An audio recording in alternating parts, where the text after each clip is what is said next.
everyone, my name is Nur Ahmed and I'm in the 9th grade. I'm from Ishik International School.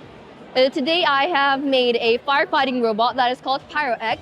As we all know that fires can start unexpectedly and they can spread rapidly.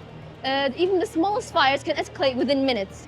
To address this problem, I designed PyroX, which is an autonomous firefighting robot that is designed to detect, approach and suppress a fire without human intervention. So as we can see, the robot consists of many parts, such as the Arduino microcontroller, which is my brain of the robot. We have two drivers, the one that controls DC motors for movement, and one that controls the water pump for the water to come out of the pump, the hose, nozzle. It is powered by battery. We have many batteries that power the robot. As we can see, for example, if there's a controlled flame, the robot will detect it and approach it and also suppress it by using the water that comes from the nozzle.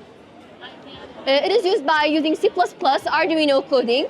I use multiple libraries in the Arduino because there's not already made code for this robot, so I had to mix many different codes for this. But yeah, and to also be used in home safety, where there's detectors in homes that can detect gas or smoke. They will send signals to this robot. And then the robot will detect the homeowners.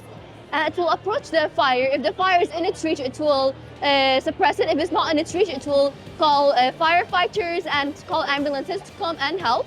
It also takes in the smoke from the fire, because most people die from the smoke, not from the actual fire.